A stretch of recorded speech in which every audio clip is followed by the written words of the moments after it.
संपूर्ण महाराष्ट्रामध्ये तुकाराम मुंढे यांच्या नेतृत्वामध्ये एफडीएची धडाकेबाज कारवाई सुरूच आहे. मात्र याच कारवाईच्या विळख्यात आता छत्रपती संभाजीनगरचं एक प्रसिद्ध असलेलं आणि गुलमंडीतलं महत्त्वाचं असं उत्तम मिठाई भांडार सुद्धा आलेलं आहे.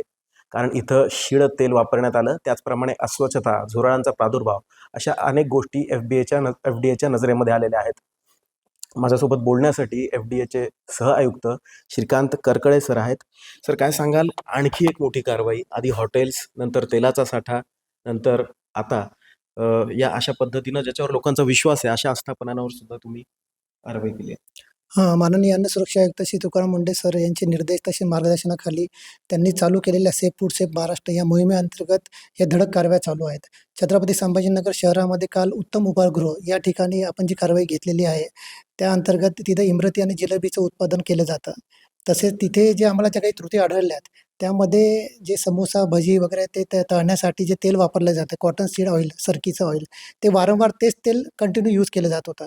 त्या अंतर्गत आम्ही त्याचं TPC मीटरने जे टोटल पोलर काउंट जे आम्ही चेक केलं त्या ठिकाणी ते 25पेक्षा जास्ती आढळलं. जवळपास त्याचं 58 रिडिंग आढळलं. ते अनसेफ आहे, ॲक्च्युली असुरक्षित आहे.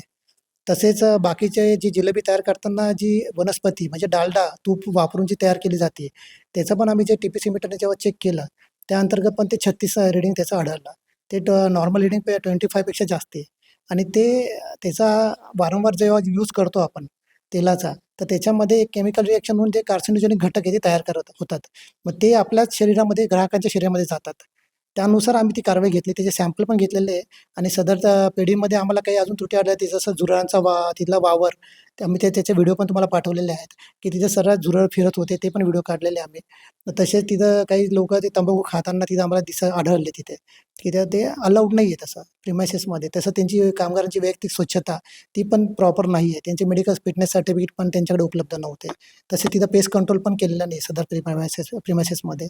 बस तसेच बाकीचे जे त्यांचं पण आजूबाजूच्या भिंती वगैरे आहे किंवा जे छत आहे वगैरे ते पूर्णपणे काळपट झालेलं आहे पूर्णपणे.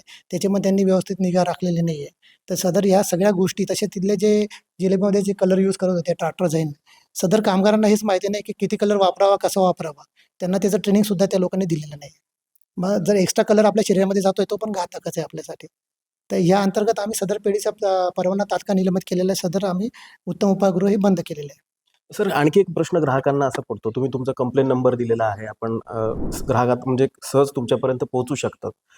पण ग्राहकांना बेसिकली कुठले अधिकार असतात? एखाद्या हॉटेलमध्ये गेल्यानंतर अनेकदा आपण बघतो की किचन बाहेर पाटी असती, प्रवेशास सक्त मनाई. ग्राहकांना नेमकं कुठले अधिकार आहेत?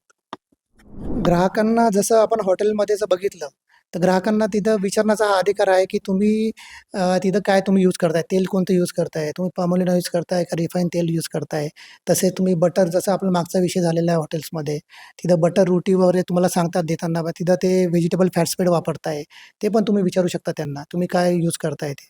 सदर त्याच्यामध्ये तुम्ही कलर यूज करताय का नाही करत आहे हे तुम्ही विचारू शकतात रेस्टॉरंटवाल्यांना. सर, पावसाळ्याचे दिवस आहेत, लोक बाहेर निघतात, गाड्यावरचा वडापाव, गाड्यावरची भजीपाव, गरम गरम भजी, हे सगळं आपण बघतो. या संदर्भामध्ये नेमके काय निकष आहेत आणि या संदर्भामध्ये सुद्धा काही मोहीम येणाऱ्या काळामध्ये बघायला मिळू शकते का? हो, मोहीम तर आता आम्ही ती पण नियोजित आहेच आमची मोहीम त्या अंतर्गत.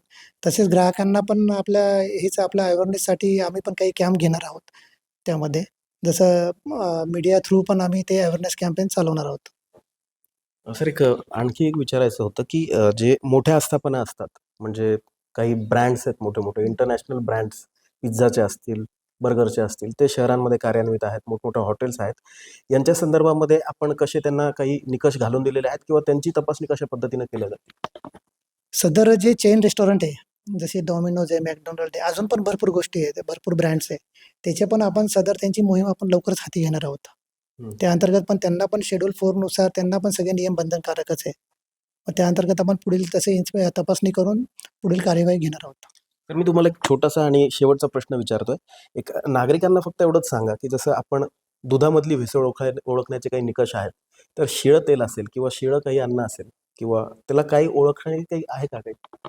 शिळं शिळं फर्स्ट अटेम्प्टमध्ये ओळखू शकतो आपण? शिळं अन्न तर आपल्या टेस्टनुसारच आपल्याला ओळखू यायला पाहिजे. ॲक्च्युली आपण जेव्हा खातोय ते तेल. तेलाचं कसं आहे, त्याचा काळपटपणा त्यानुसार आपण तुम्ही ते ओळखू शकता की किती तेल वापरलेलं गेलेलं आहे. Yes. आणि त्याचं अजून एक बुक पण आहे. ते बुक मी तुम्हाला प्रोव्हाईड करतो. तुम्ही सगळीकडे तुम्ही देऊ शकता ते.